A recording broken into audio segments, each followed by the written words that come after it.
We're going to find out, everyone. It's time for round number 5. I'm going to send it on over to Riley and Monty in the booth. Well, thank you very much, Maria. And yes, we're back here. Riley, joined by Mani Davudi. And I'm very excited to get stuck into Modern. It is my favourite constructed format of all time. And particularly looking forward to seeing Javier Dominguez playing what is undoubtedly my favourite deck in the format, in the form of Jeskai Control. Now, we saw Bant Nadu, of course, in the previous round. But I'm interested to look at it now, looking at a former world champion playing against the reigning world champion with a deck that has been on the up and up because of some of these new Modern Horizons cards. Yeah, absolutely. And I do have to mention, Jean-Emmnuel Depraz is a player who is pretty honest with us on coverage when we ask him questions. So usually every Pro Tour at the player party, I like to ask him, hey, how are you feeling about the upcoming event? And sometimes he says, not so great. I don't love my deck choice. The metagame doesn't look good. And he still wins anyway. It doesn't matter. The result doesn't matter to the statement. I asked him last night how he's feeling. He's like, really, really good. Uh-oh. I prepped a lot. My deck is good. And I'm like, oh, okay. All right, then. We're going to get underway here, and you can see the Spaniard to the south of the screen there on this list, and a decent opening hand for him as well. A couple of galvanic discharges and tune the narrative. Good to see 1-mana instance back in play, although I will say that Javier Dominguez did make a slight deck-building error. Oh, go on. Cast my eyes over his list, and look, I don't want to tell a player like Javier Dominguez. But you're going to. But I'm going to all the same, because he did actually register 0 copies of Snapcaster Mage. Oh, okay. So let's hope that doesn't come back to bite him too hard here.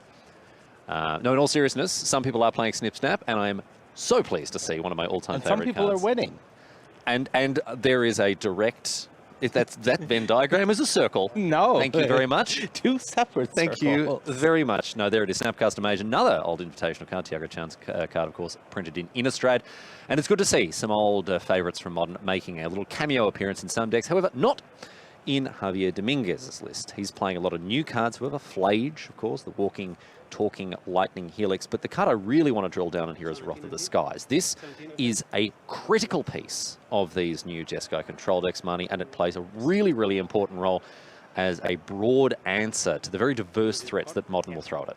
Yeah, I think one thing that is really important about this card is understanding that at its core, it costs white. The ability to pay X is only for gaining energy. So if you're stacking up your energy through cards like Tune the Narrative and Galvanic Discharge, then it doesn't really matter if Wrath of the Skies itself gives you energy. You can just pay if you have spare mana to work with, which you typically don't in Constructed.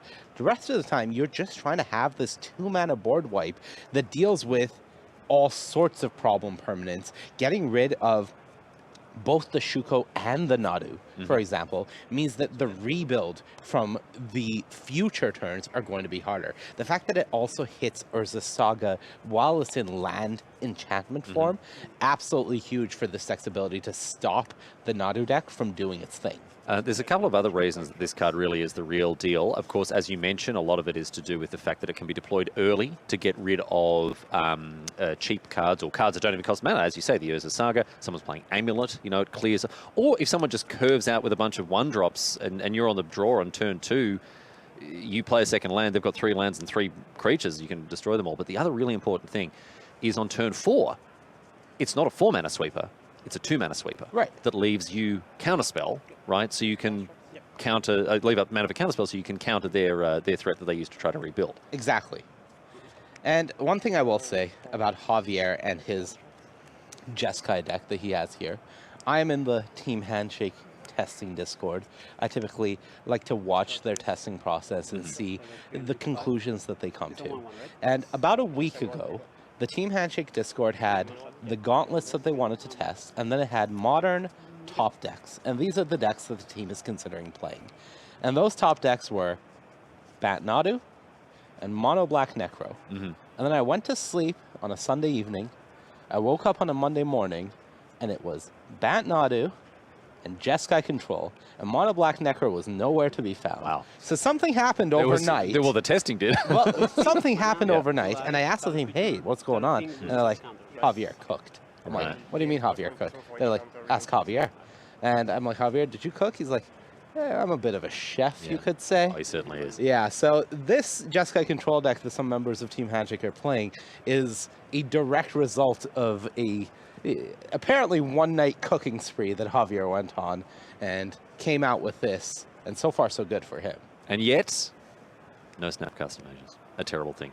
Hex Parasite on the other side of the battlefield. This is a confusing card from many, many years ago. It's going to get galvanically discharged before it can cause any mayhem. But this is a weird one from the Scars of Mirrodin block that removes counters from permanents. I believe it was designed, Money, you were mentioning, as an answer to Planeswalkers.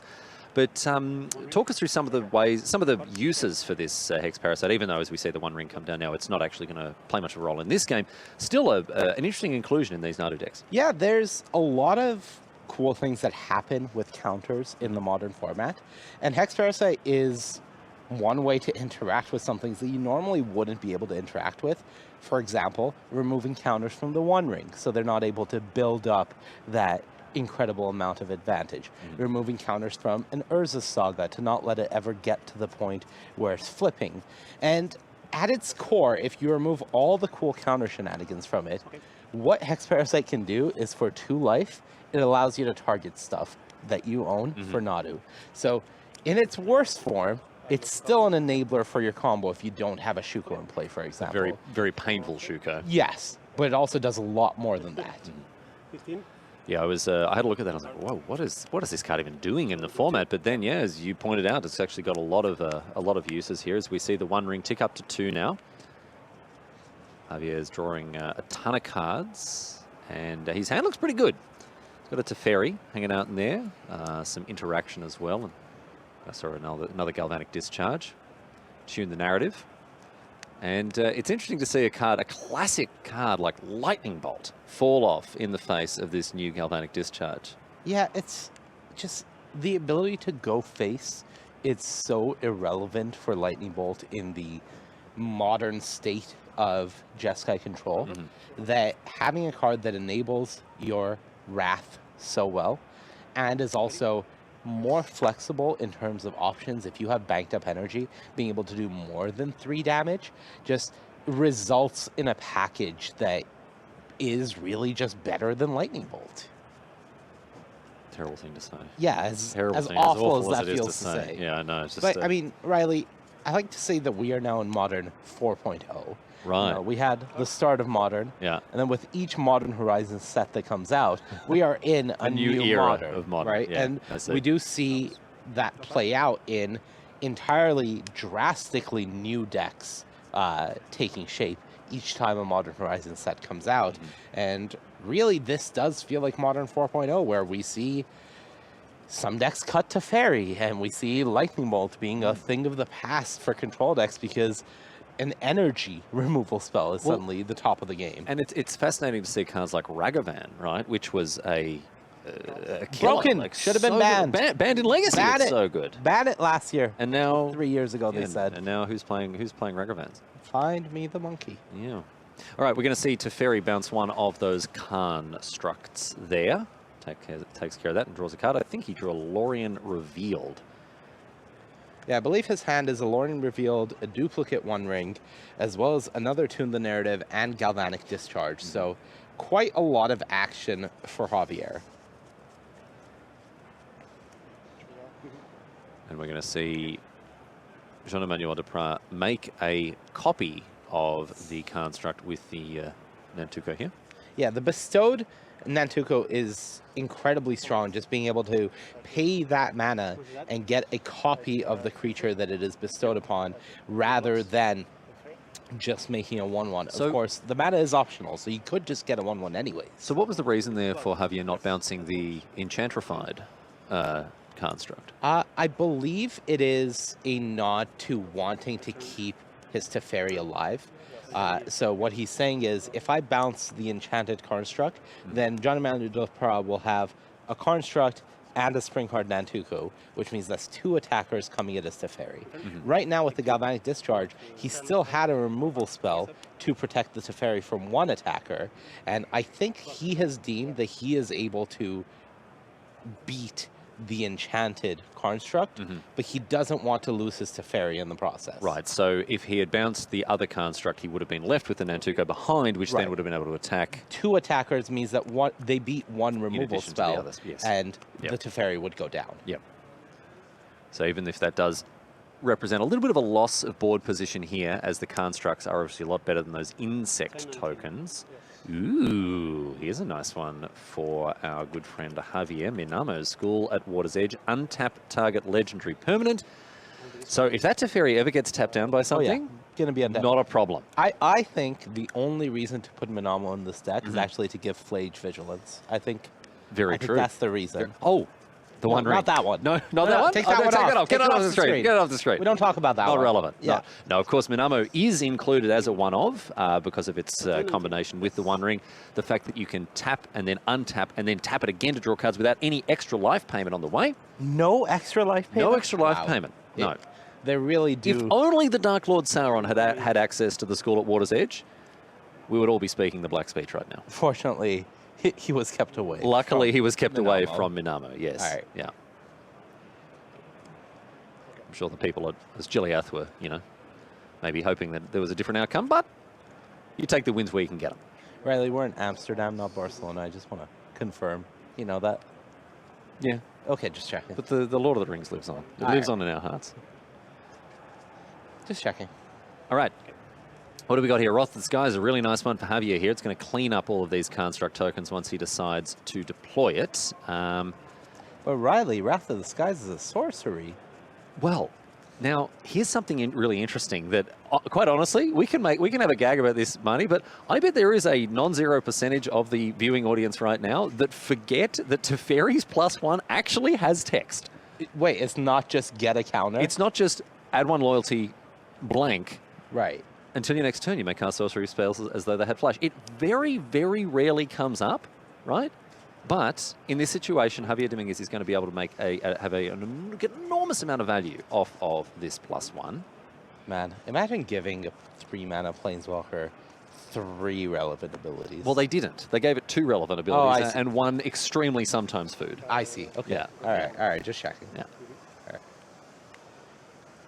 But let's see exactly when Javier wants to pull the trigger on this Wrath of the Skies here. And you can see he's getting his mana ready. Yeah. He's not waiting at all. Here's white. Yeah. Another white. He is primed. And here we go. And Wrath of the Skies will probably pay 2.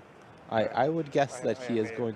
I may respond before you decide on the energy. Yeah. Okay. Okay. So Javier had already skipped to how much energy he's paying, but Yes. that is part of the resolution of the spell. Yeah. Jean-Emmnuel says, I may respond first. And which is actually very good of Jean-Emmnuel Depraz because he's actually preventing Javier from just giving him extra information there. Right.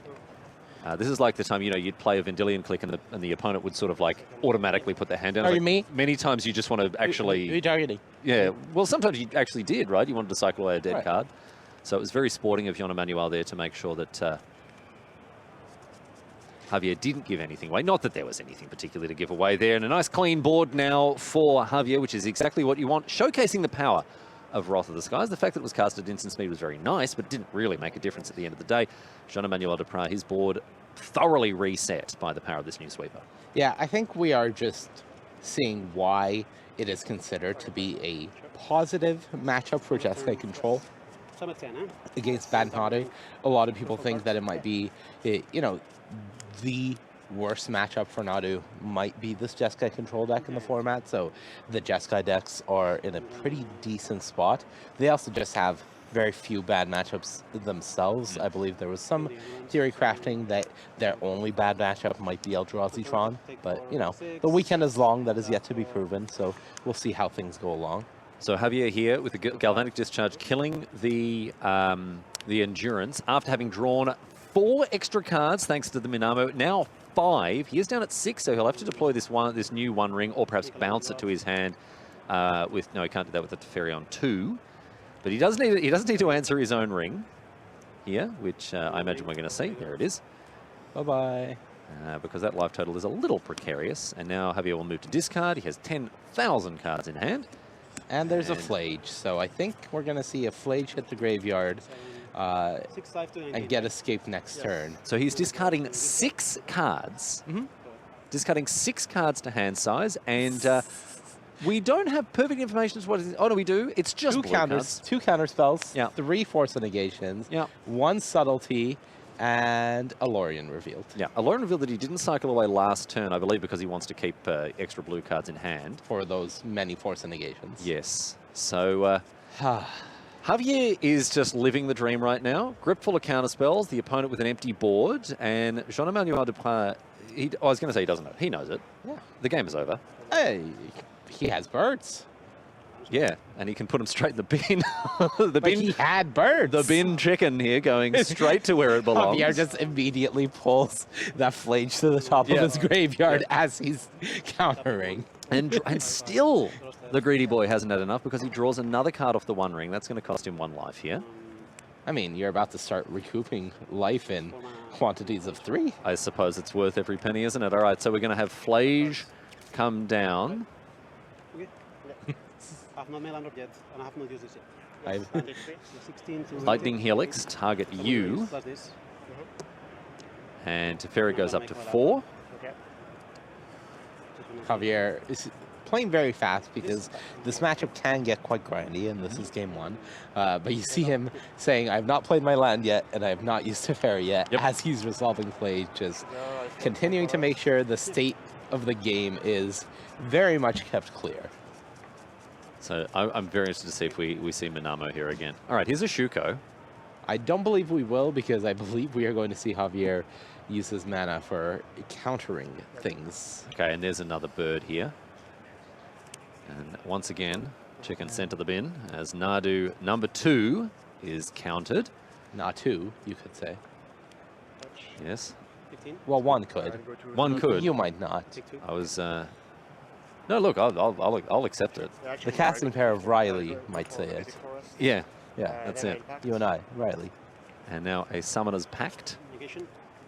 And it's going to be met with a Force, another 0 mana spell here. And Javier Dominguez pulled ahead very firmly in that game. And of course, the hinge upon which the entire game turned money was Wrath of the Skies. As we identified, a key card in this all singing, all dancing Jeskai deck. Right. It really is the reason, in my opinion, that Jeskai Control has seen such a big comeback in the modern format. Yeah. From being a fringe deck to one of the... let's not. I'm sorry. turn it around like Allow me to reiterate. Please, From yeah. being completely unplayable into a true powerhouse of the format. I don't know what I expected.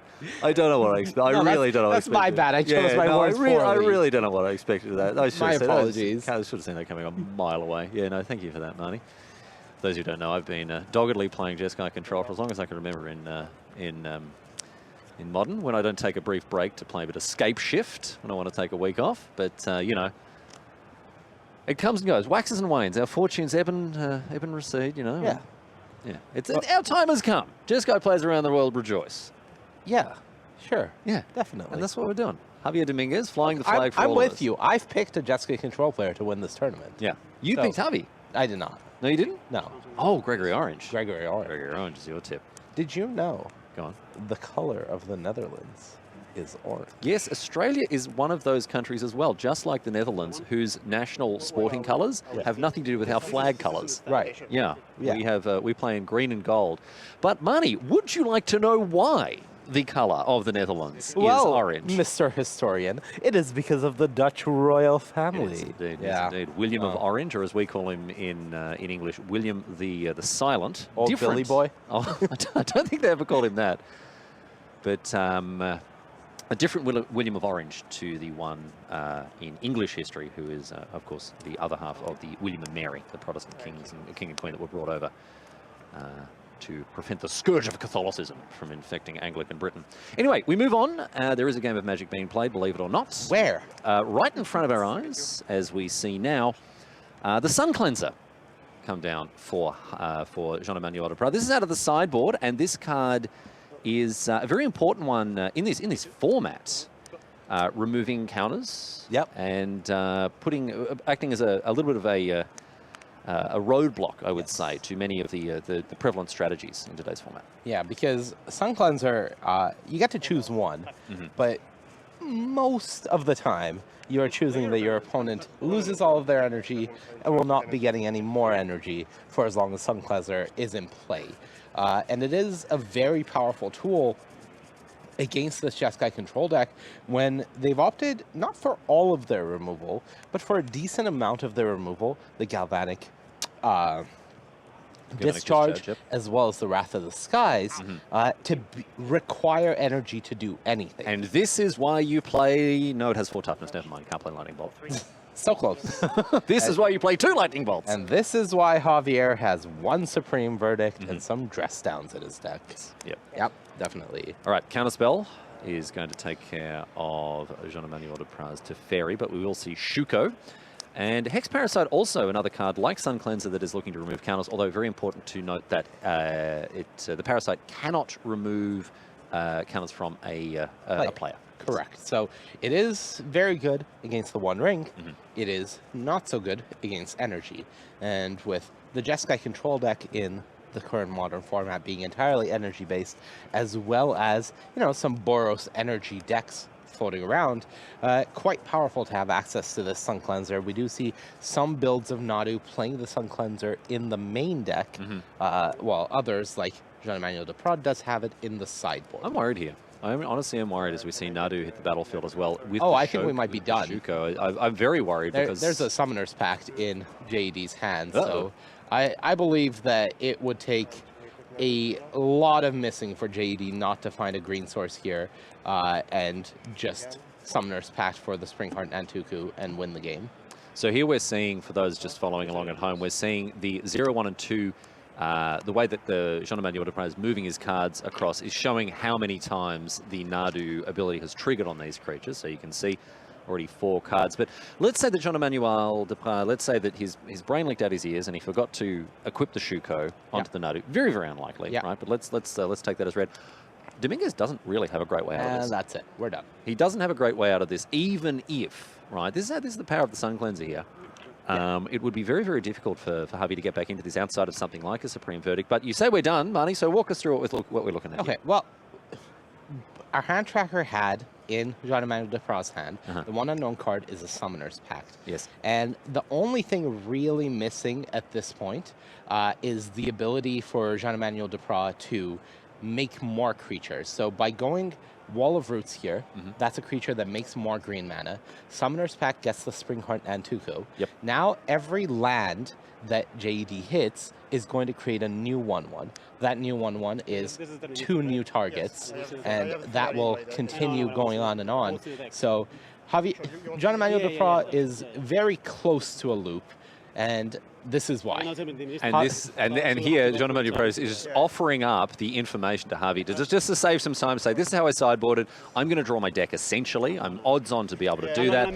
And so let's just save ourselves some time. Javi says, I'm going to concede. Let me see how it would have gone. Let me look at your deck because you're currently shuffling. You can show me, and we're done here because I know that your loop is going to draw all of your cards, and I'm going to see all of them because it's not draw, it's reveal one by one. So this is information that, quote unquote, belongs to me if I stay in the game. Let's save some time. But he's busy, mate. He's got places to go. He's got people to see. He's not going to sit there and wait for his opponent to fill. Who's he going to see?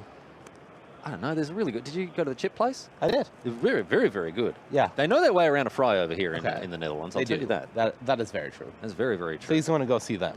I don't know why they call them French fries. Should call them Dutch fries. Flemish. I do know why they're called French fries. It's because the Americans who named them were in Belgium when they had them for the first time, but people were speaking French. They're like, it's probably France, right? It's France. France enough. Olorada making an appearance here in the feature match area in the form of Sylvan Safekeeper, another old invitational card, as we mentioned at the top of the round here. And this is another way that you can trigger Nadu and protect key creatures as well, giving creatures Shroud by sacrificing a land.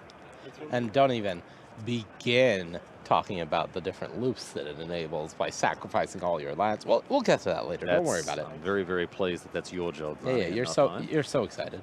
I can tell. You can't wait. I'll tell you about it backstage if it doesn't come up. I'm looking forward to that. I'll sit down and get comfortable for it. Haywire Might. Yeah. Is the play now for Jean-Emmnuel as he surveils away a Gemstone Cavern. Do you think that I could fill up the entire space between us getting off camera for a round the stack, and getting last on spin. camera for the next round Trigger on the by stack, telling you about Nadu last loops? I think so. I ran into the beekeeper, Yeah, he who keeps bees, yeah, at the hotel, yeah. and He's very excited to talk about the Nadu loops they he have. asked me specifically, like, Riley, have you learned all the loops? And I said, you saying that to me demonstrates to me that I probably haven't. And then he said, yeah, you know what? We played we were playing test sets last night, and by the end of it, we had 4 new ones. All right, beekeeper. All right. The poor bees, he's too busy looking for Nadu loops. He's not bloody feeding them the, what do they eat? Royal jelly? Something like that. I don't know. I don't know anything about I'm beekeeping. not a beekeeper. I'm not a beekeeper? No. We've already got someone taking care of that. I don't need to worry about that. The beekeeper's doing it. Yeah. For those at home, the beekeeper is Sean Goddard. Mm-hmm. Very, very good player. Very good beekeeper. I don't know if that's true. No, we've actually never verified that. Maybe I shouldn't be making such Yeah. outlandish comments on stream. I feel like you should only say things you can back up on stream. All right. Well, I can back up here 15. Okay. that Javier Dominguez's hand is looking a little bit better than it did last time.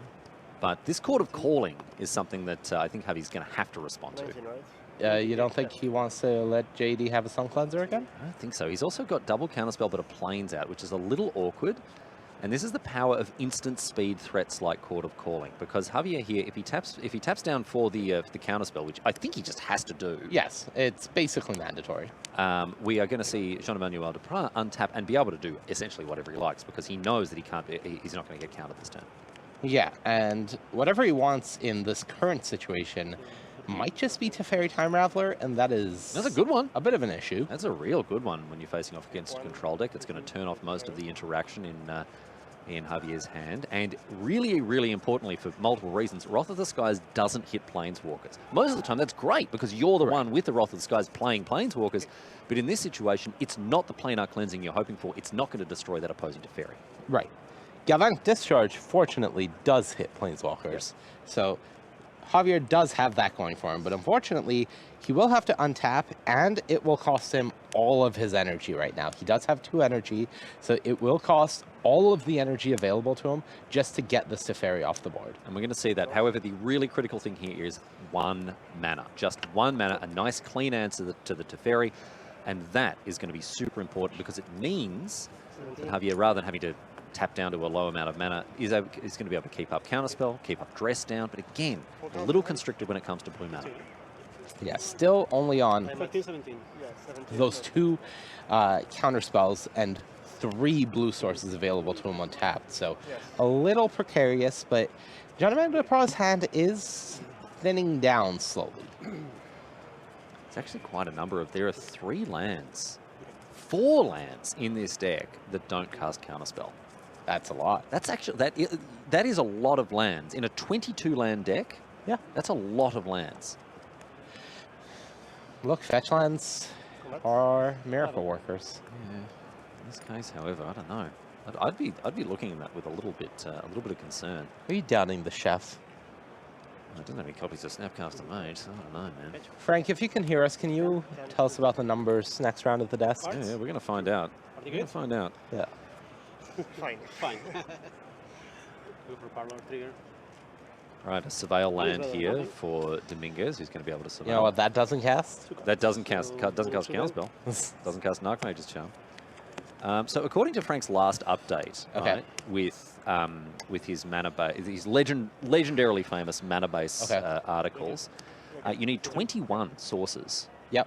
and that is not. This is not 21. I guess if it depends if you include the Lorien Revealed. I do. You do? Yeah. Okay. Then it is what, 20. Yes. Close enough. It's close enough. Close enough for Jazz, they say. Don't even worry about it. Look. It's not an exact science, you know? Well, according to Dr. Frankie Numbers, it certainly is. He can put a Yeah, number but to I'm it. not a doctor. And that's your defense. Well, I'm not a doctor, so it can't be true. Yeah. Oh, dear. All right.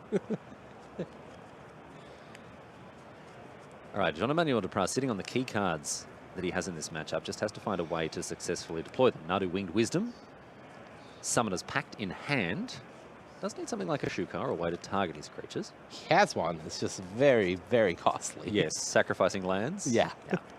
A little costly. But you think is, you sacrifice the lands. You get a land. Maybe you draw the. You make a land. Yeah, you gotta sacrifice lands to make lands. It really is a self-sustaining system It when is. you think about it. Perpetual motion, finally, at Yeah. long last, we've found it. But Javier Dominguez here now sitting behind double counterspell, I believe. Is that correct? No, absolutely not. He has to. Oh, but he doesn't. just can't cast He got to. the parlor. Exactly. Again, mate. He does have 2 Wraths. And I think he's going to have to fire one off this turn. All right, finds a subtlety. That's another nice clean answer. But he can cast a. I think he has to Wrath for 1 and Just for leave one. up a counterspell. Yeah. No, not going to He do it. disagrees. He's like, Right. nah, I'm good. We can do it. No, it's all fine. It's all good. Down to 6. This does make the One Ring a worse draw for him. It's not great. On just 6 life. But Depraz at the moment is unable to find anything, really. Javier's playing very patiently. Runs a Vexing Bauble, which is going to be cast. Now, that prevents the subtlety from being evoked. That is correct. But I don't know how worried Dominguez is about that. Doesn't seem to be very. Yeah, I don't think he's particularly on the subtlety plan right now. No. Right, Monumental Henge, yet another. 3 of the 4 lands that don't cast Counterspell are on the battlefield right now. All right. Just 2? Well, Wrath for 2 energy now. And then I believe he'll be paying 1. Results. Okay. Against you. And so we see a single energy left in the pool here, in addition to that 2 blue mana that very clearly signals a counter spell. 2 have been cast already. How many could he possibly have? 4 Impossible to say. total. Well, 4 in total, according to the rules of Magic the Gathering. Could be any number. Could be any number, really. Yeah. Could be any number, Imagine really. if he has some Snapcaster mages. Imagine if you had 7 guys, but you could have 8 counter spells. Oh, yeah, mate. All right, Dryad Arbor the play now. 6 turn clock. Really all that matters. And Minamo. Man, that ring is going to look so good. Notably, that is the 4th blue source. Yes. So now, Javier can use subtlety as a flash blocker and leave up counterspell And leave up still. counterspell. And that is incredibly relevant in this exact singular situation. Having quad blue. Yes. Yeah. Yeah. And never again. All right, Shuko comes down, and 3 turn clock. in it comes Dryad Arbor, just doubled in power. That's got to go. And this is why Subtlety. people No, playing, Javier's like, nah, I'm why good. people playing Dryad Arbor. You Yep. know, they were so worried about Wrath of the Skies. Doesn't die to a Wrath. end of turn. Yes. Activate this. I'm just ready for that. Oh, it actually probably does, doesn't it? It's still a land. Yes. So it's 5 cards. Okay. It's still definitely a land. It still does. I just, in my mind, Wrath Yeah. of the Skies is destroy non-land permanents Yeah. because that's what it does most of the time. Yeah. But no, it specifically says creatures. Yeah, yeah. No, it's going to die. It fully does. Yeah. All right, we see Monumental Henge activated there. Another great addition to decks that are looking to pull ahead on cards without spending too many of their card slots on ways in which to do it. Beautiful art on that card as well. Oh my goodness. And here's another Wrath of the Skies. This one cast X equaling 1. In Yeah. response, we will see, okay, an Otawara bouncing the Shuko and 0 mana, or 0 energy cast on the Wrath Yep. there, money. Well, there's 1 energy gained, 0 spent, thanks to the Dryad Arbor. And Otawara's gone now, so that tool is not available for JD anymore. But he does have his Shuko still. So Shuko plus that Summoner's Pact in hand means that he could risk it, go for the Nadu here. Now, Javier's going to let this pact resolve here, and then we'll obviously deal with the Nadu that is fetched with it, because this just locks down JD's mana for a turn. Right. So much better to let the pact resolve, which will cost the Frenchman an eventual 4 mana here. And I think the Subtlety will do a great job of delaying the Nadu by quite a bit. Subtlety will allow JD to choose whether to put the Nadu on the top or the bottom of his library, but Wall of Roots the play to begin with. Yeah, what you really want to do here is put more creatures on the board. So if you are able to get this Nadu through, then great, now we're cooking. But Javier is the one cooking. Couldn't be faster. As we've established, the chef has done The quite chef a is bit in the of cooking. kitchen, and the heat is growing on Jean-Emmnuel Depraz. Is he going to be able to stand it? We will find out. Takes 3 damage down to 15. This wall of roots looking lethal. Javier drew a ring, but at 4 and a subtlety, I don't think he's going to be getting that ring anytime soon. No, needs a flage. Get that life total back up. That would close out the game, I think. Yeah. I think that would do it. Nice stocked graveyard as well. JD can play Hex Parasite here. Javier does have an answer to it in Galvanic Discharge in hand, so not too worried about that. So, yeah, sure. Okay, yeah. Yeah, sure. So, yeah, sure. Thinks about it for about half a second. The Monumental Henge doing its best impersonation of Search for Azcanta. It's going to Is also good reveal, Teferi? Looking at 5 cards is a lot. Not bad. it's going to reveal a Teferi. And yes, as you say, looking at 5 is a lot, and there are a lot of things that it hits. Monumental Henge hits historic cards. So most importantly, of course, it hits the One Ring, but it also hits Flage, it hits Teferi.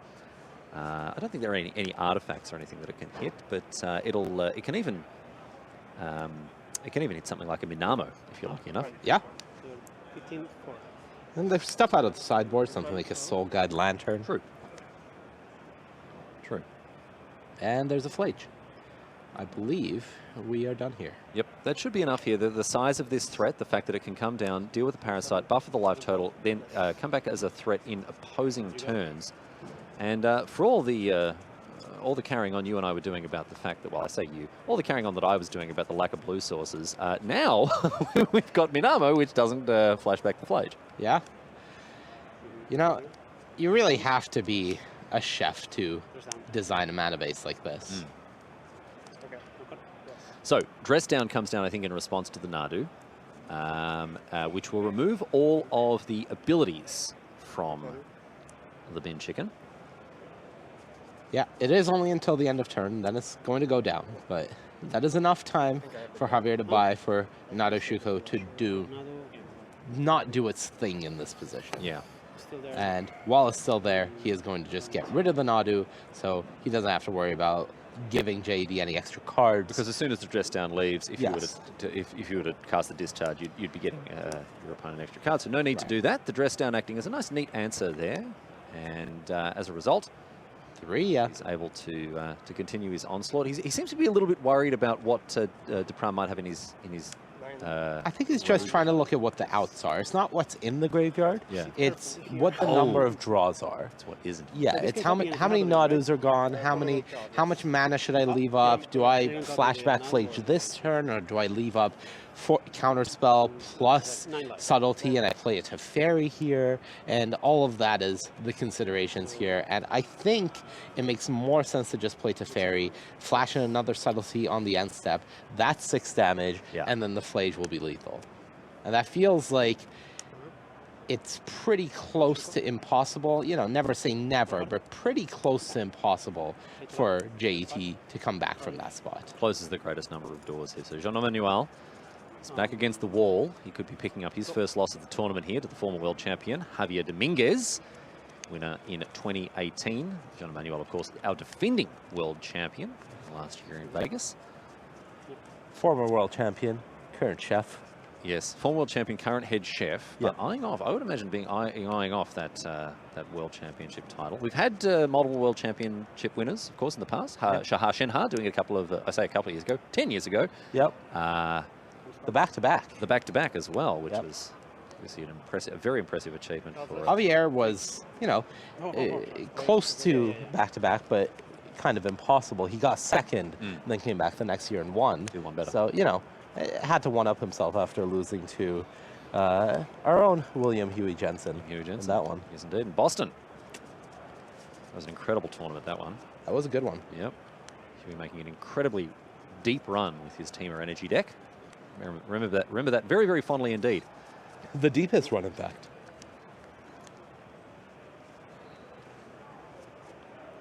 And so now, JD thinking about what's going to happen here.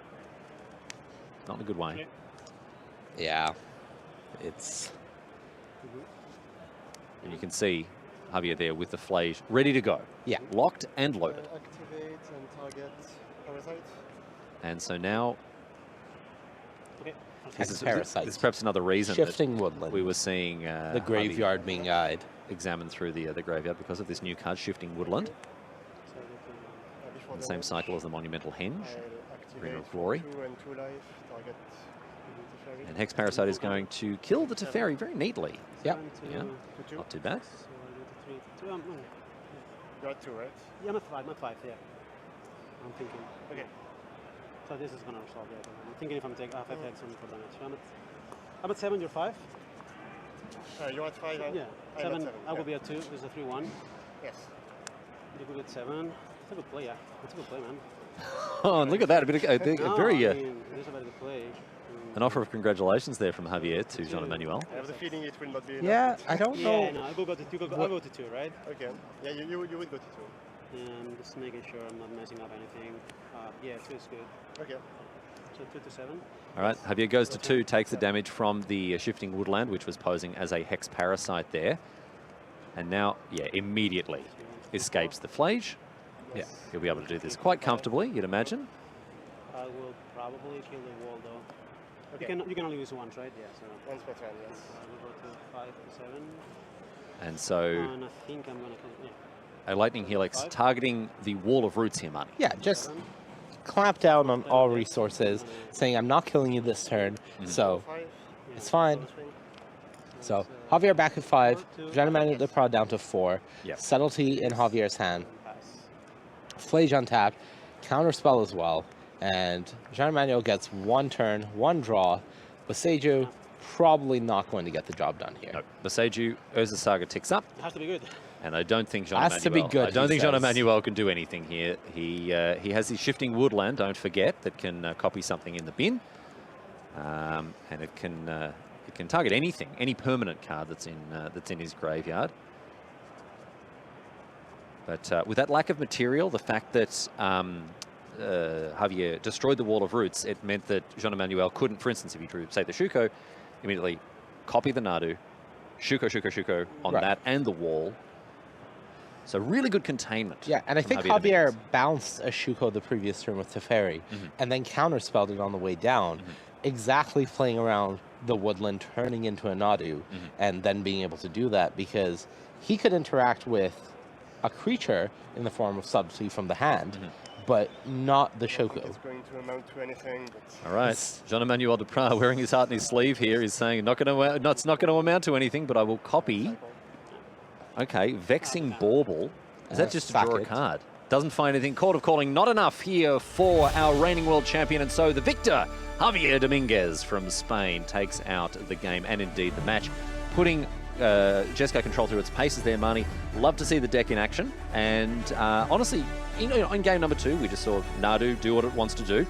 But we saw the interactive options of Jeskai control lining up very neatly and very nicely against what the Nadu decks are trying, particularly with Wrath of the Skies. Yeah, and we really saw the glimpses of why this Nadu deck is so powerful, as many creature combo decks before it in the history of Magic have shown.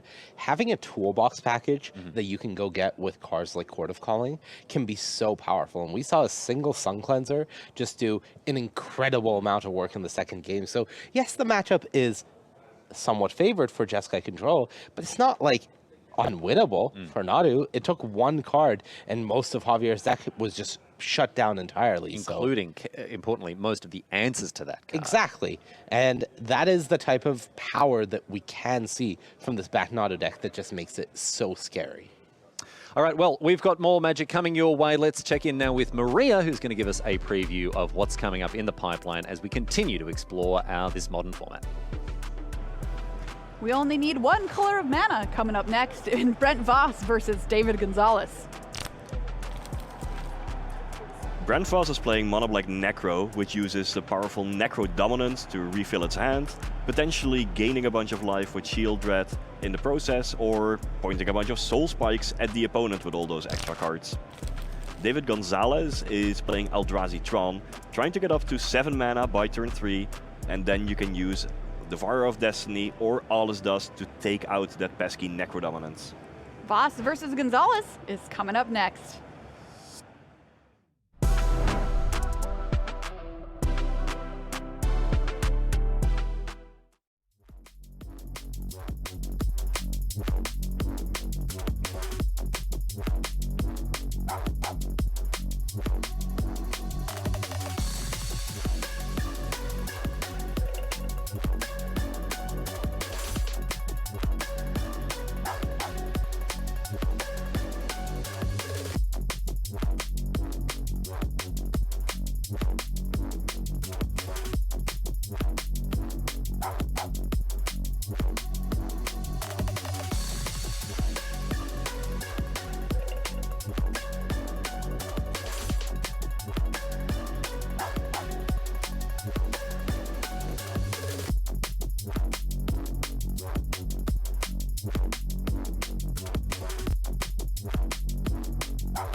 Hello everyone and welcome back to live coverage of Pro Tour Modern Horizons 3. My name's Riley Knight and I'm joined by Marnie Davuti in the booth, and we are well and truly underway with day number 1 coverage. We're exploring the modern format, of course, and what a pleasure it is to have your company as we do so. Marnie, we're going to check in now with 2 lists that we haven't yet seen on camera. We've got Eldrazi Tron and we've got Mono Black Necro Dominance. Necropotence, of course, is a boomer card from 10,000 years ago that many people won a lot of games of Magic with, and it's back.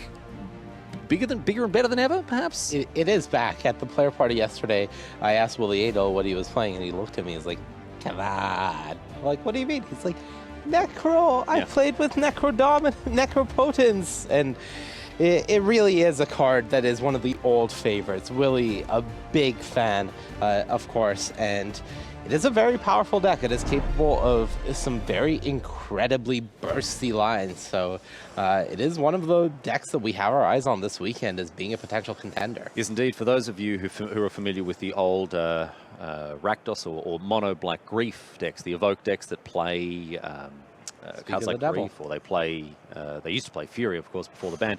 This is sort of the latest iteration of those lists. These decks do play Grief, and they also play things like Malakir Rebirth instead of Not Dead After All, or any other of the million different options that you've got for the 1-mana reanimation spells. But we're going to open things up with an Inquisition of Kozilek, which will reveal David Gonzalez's hands. What are we looking at here? I believe that's Natural Tron. I think that is a Mine, Power Plant, and Tower. Yes, looks like it. And then it's a Might, which is an answer to Necro Dominance, as well as a Disruptor Flute, which is incredibly strong against this Necro deck that is trying to resolve one of the key cards. So just a very hateful and powerful hand from David that is just shy of being able to do incredibly strong things. Important to note here, I should have mentioned both of these players have won a game so far. We're jumping in here at game number 3.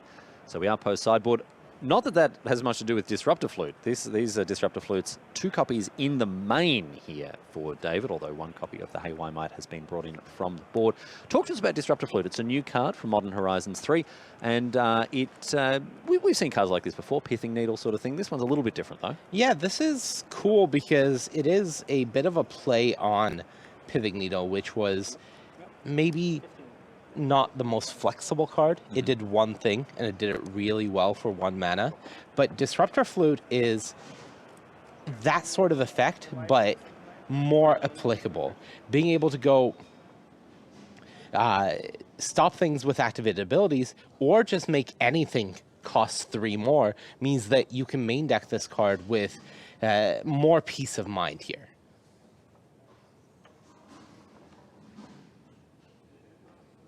And Brent Voss's mono black deck does play a lot of, as you can see, modal double-faced cards. It plays not just Malakir Rebirth, Malakir Maya, but also Fel the Profane, 2 copies of Felmire on the battlefield right now, and Agadeem's Awakening, which means that it actually plays 11 actual factual lands. Just 11, right? Plus the 10 flip lands, if you Who want needs to call them lands?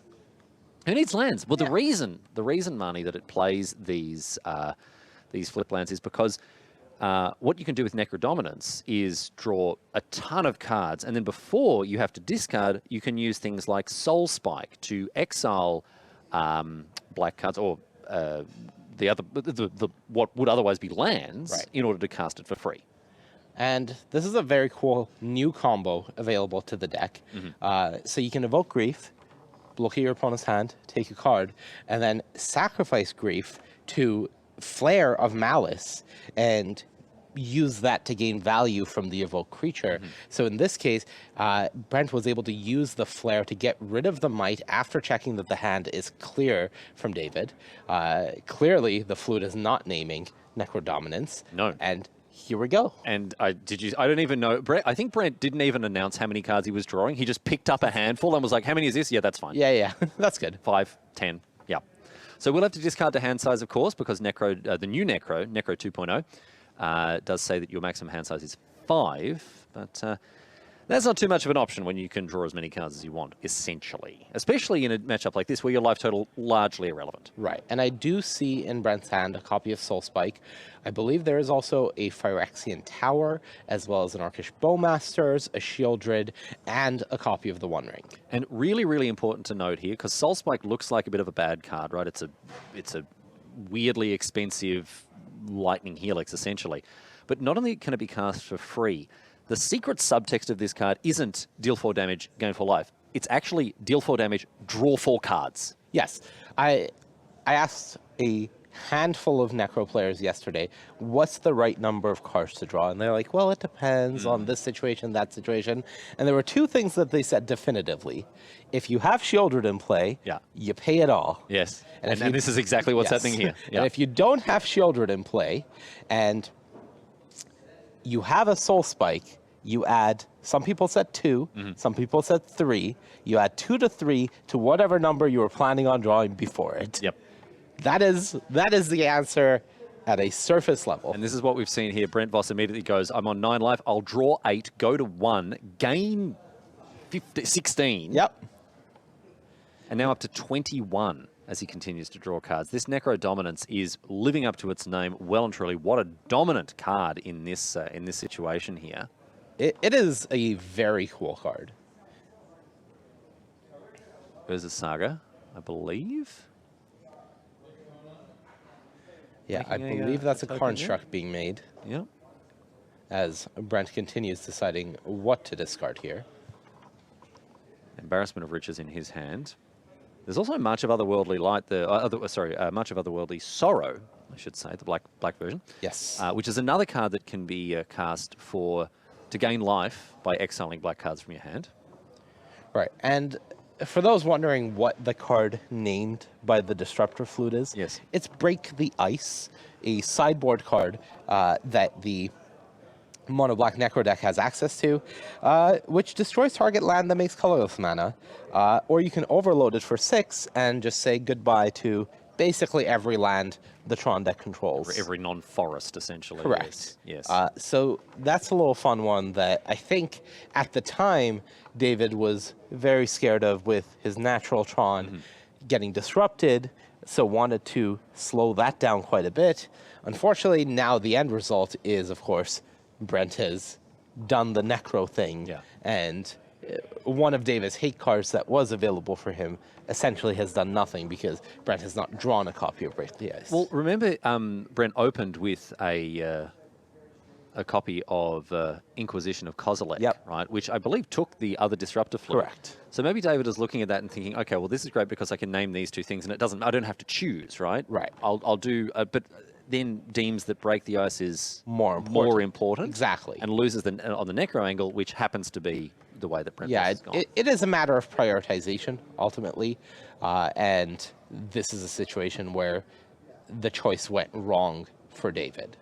All right, but a Haywire Might is a nice one now. This is going to be able to remove the Necro dominance. However, damage has already kind of been done. As we've seen, Brent has drawn 10,000 million cards and also has gained 10,000 million life with the Sheldred. Yeah, and the most important of all of those cards is a backup copy of Necro Dominance in Brent's hand. So when this Might goes ahead and gets rid of it, the Necro is still there. So Trinosphere is an interesting one for us to talk about here, Marnie. Trinosphere, another old card. This one often sees play in formats like Vintage, which are overrun with cheap and free spells. What's the interaction between Trinosphere and free spells like Soul Spike? You do still have to pay. So it is, it's not great, as typically you're hoping to do a lot on your end step, right? But if this Trinosphere is making sure that you can't just pay those spells for free, then it's a bit of a problem. It does slow you down a lot. So with the Trinosphere in play, you can't just fire off a bunch of Soul Spikes, draw a No. bunch of cards. Every spell that you put on the stack is going to cost a minimum of 3 mana. Correct. Okay. All right. So that does make things definitely difficult for Brent, but he's also sitting behind a 4/5. Even without the Necro Dominance, he's got a nice full grip. He's got the one ring. He's got ways that he can, still well and truly assert himself in this game. And there is the one ring. So Brent's unlikely to be running out of cards anytime soon. I also saw a copy of Break the Ice It is in hand now. in hand. So that's going to be able to disrupt the Tron here. Yeah, the big issue really for David right now is that Brent has the Sheldred in play. Yeah. So step one for David right now is answer the Sheldred, and then this Trinosphere can do some real work. But at the moment, Brent isn't reliant on firing off a bunch of cheap spells. So the Trinosphere is having less impact than you might have thought here. It's still annoying, for sure. Brent has a Thoughtseize that he can't really fire off easily now. No. But a Khan now. Khan the Great Creator, up to its normal nonsense, with a sideboard full of artifacts from which David Gonzalez can choose. The classic choice, of course, Liquimetal Coating allows you to blow up opposing lands, but it's going to be Ensnaring Bridge this time around here, Money. Yeah, I think trying to really limit the attacking ability from Brent, which will protect your ability to continue doing more here.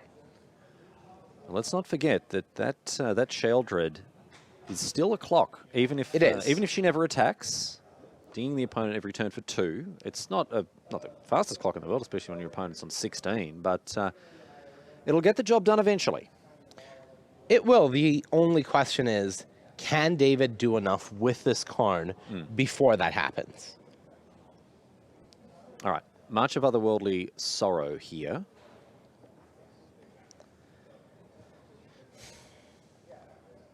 And that goes after Planeswalkers, which is really important here.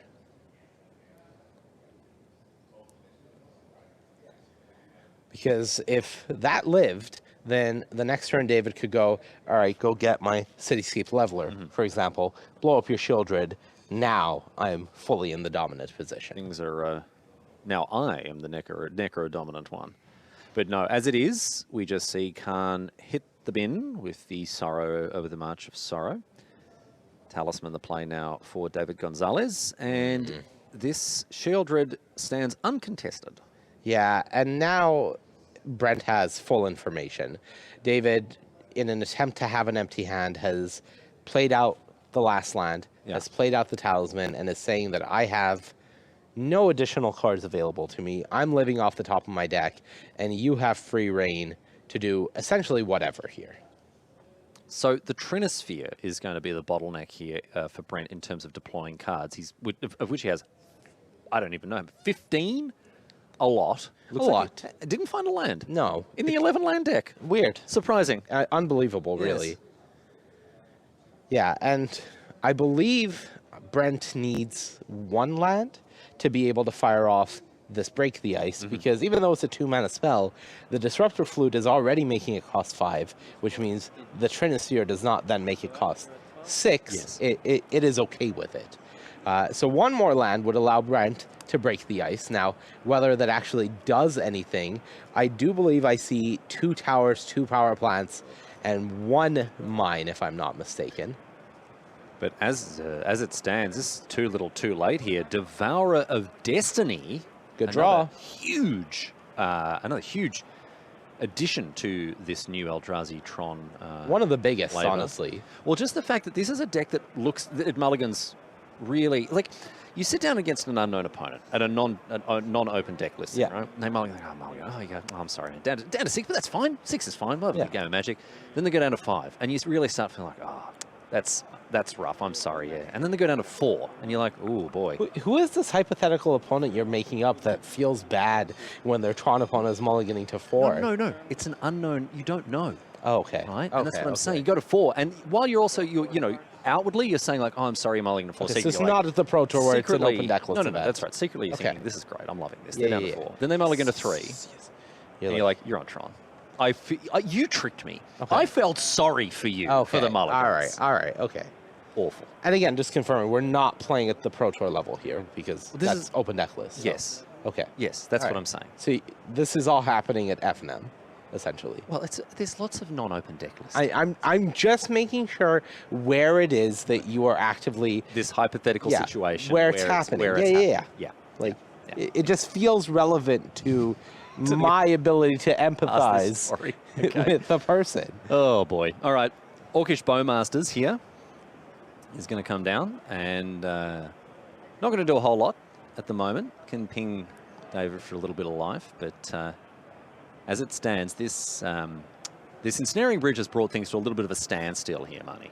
Okay, it sure has. And the Shieldred is gone. Bowmasters is on the battlefield, so that is able to do a little. But we are getting to the point where Brent can start firing off Soul Spikes at the cost of 3 mana, and that will kill David. Yeah. It will take 3 Soul Spikes at 12 to finish the game, and I believe he has 2 in hand. He can fire one off using this Phyrexian Tower to sack this Orc army and begin firing off 1 Soul Spike to the face right now. Brent's having a good old think about how he wants to do this. Okay. Soul Spike, exiling the... Target two? You have to sacrifice 1, right? Yes, sir, I think. Yep, with the Yep. Phyrexian Tower, sacrificing a creature there. And exiles, I think that was an Inquisition and another Orcish Bowmasters? Correct. Yeah. 38. Okay.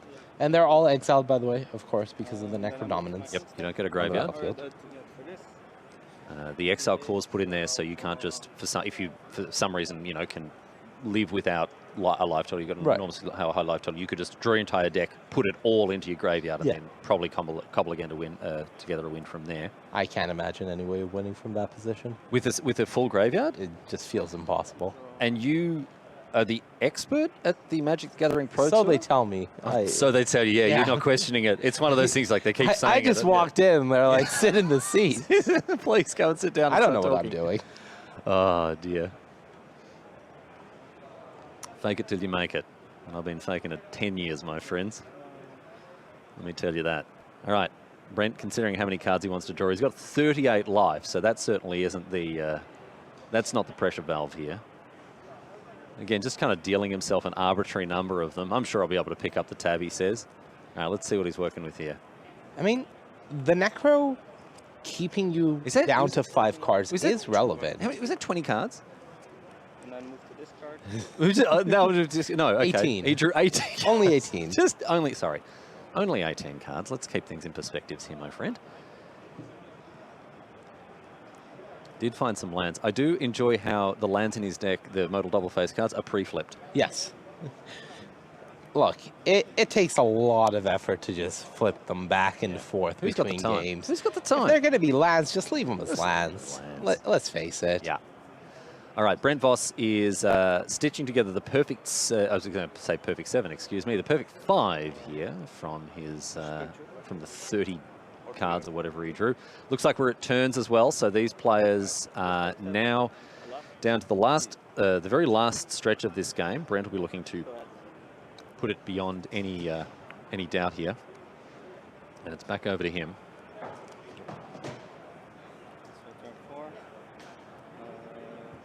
And takes 4 off the 1 ring. I take 4, so 16. And a 16.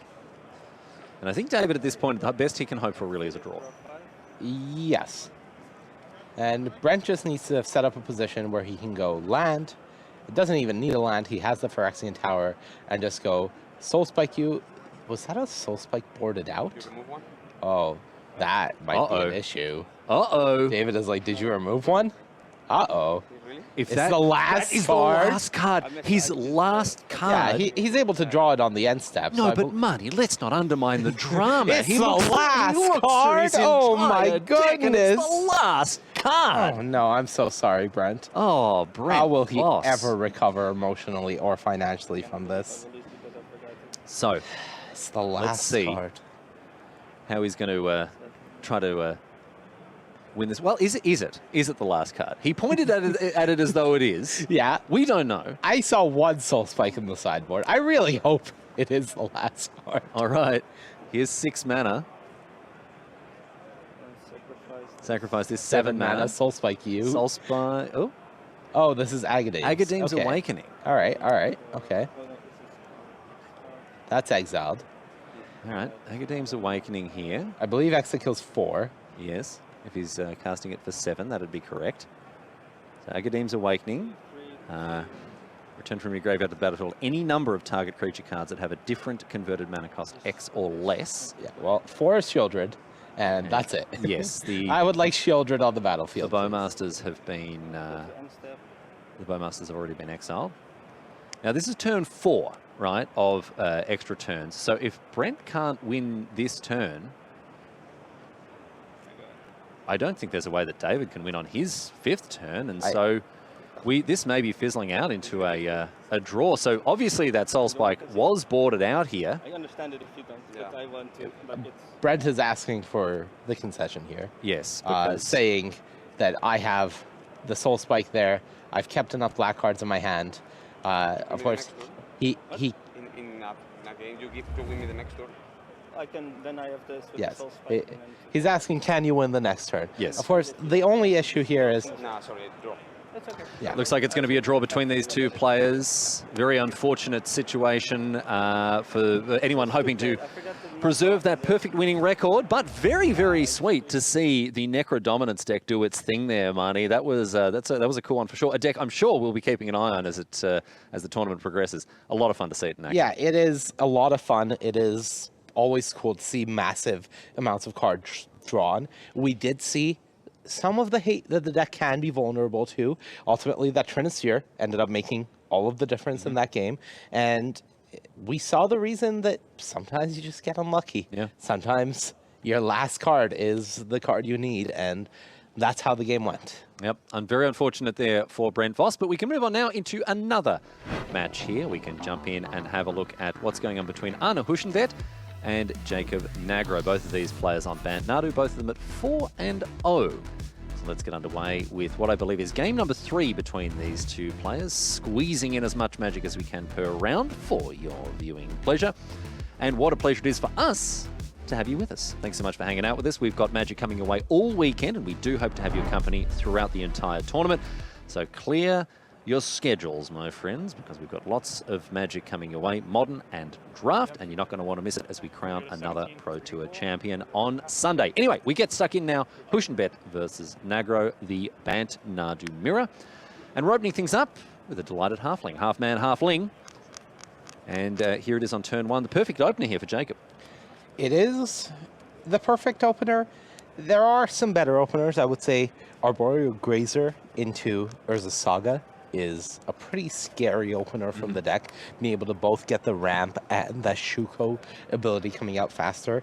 But this is one of the best ones available to the deck, or at least most builds of the deck, because some builds just do not have that Grazer available to them. All right, let's see what's happening on the other side of things. Not a whole lot, as we see now. Wall of Roots join the delighted halfling. And there is one card that is really important in the mirror, and that's Volatile Stormdrake. And I heard some people at the player party yesterday saying, you know, we missed a certain 2-drop that we think might be the card of the weekend. Okay. And that is the 2-drop that they are referring to, I believe.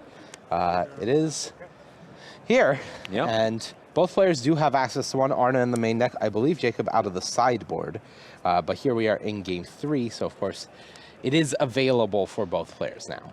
A callback to the old card Gilded Drake. Sure is. From many, many, many years ago, as so many boy. cards in Modern Horizons are. What are we Giddy seeing up, Arne. here? We've got the combo assembled here: Shuko plus Nadu. So draw a ton of cards, play a ton of lands. There's going to be 8 in total with Shuko plus Nadu, and the battlefield as it stands. So now with that land, Jacob can go get the Nantuku using that Court of Calling. And I think that's what he's going to do. I believe still has 1 trigger left on the halfling. It looks like it, yeah. We don't have our highly advanced. Yeah, the technological marvel that is. A piece of laminated paper with the numbers 0, 1, and 2 on it. We're yes. still lacking that, unfortunately, for this feature match. Yeah. The pace of tech. Look, the march of technological progression is not linear. Yeah. And that's fine. It's fine. You know. Yeah.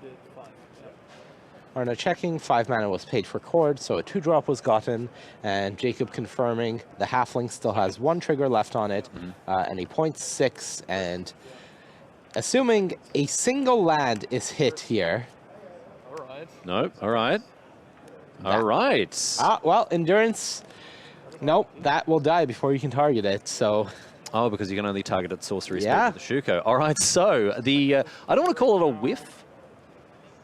Yeah, but it's not great. It's not great. The fact that we didn't draw a land here to find another, to make another 1/1 creature with the Nantuko means that Arne will presumably live to fight another day. Realistically, it's really hard for Arne to come back from this spot. Yeah. He is Well, your opponent's like 8 cards up. lacking 16 the cards up. tools. Yeah. But technically, I believe he gets to untap. I'm going to pop the Shuko back on the Nantuko. Nanshuko? The Nanshuko, You want to write this? Did you write it down? as Garfield intended. Yep. Discard Shuko to hand size. It's your turn. Upkeep. Probably going to use the Wall of Roots to dismember the Nantuku from Arne, if I had to guess.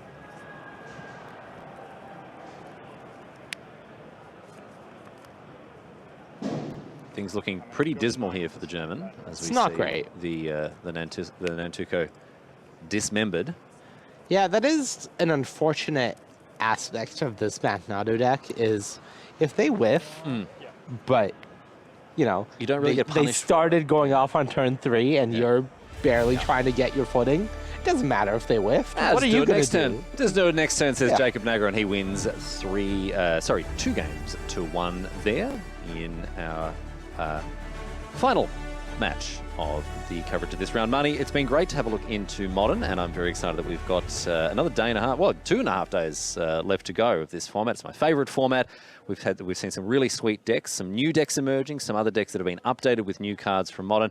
I'm sure you're looking forward to exploring the format further. I definitely am. It feels like so far we've watched, 2 rounds of Modern. Mm-hmm. We've started to scratch the surface, and over the next, 8 plus top 8 rounds of Modern throughout the weekend, we're really going to delve deeper and see which of these decks are the real deal, which of them are good for the metagame, and which of them are maybe not able to keep up with what something like Nadu is doing, because it does feel like the format is very fresh. It is very new. There's a lot to be explored and a lot to be figured out.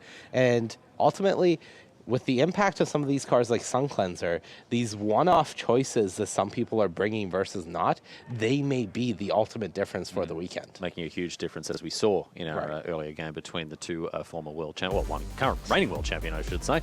Anyway, that's going to do it for us for this round, my friends. But we do hope you'll stay with us, because on the other side of this, we will be getting underway with the next round of Modern. It'll be in the capable hands of Cedric and Corey for that one. So stick around. On the other side of this, we're back with Maria and the team at the news desk.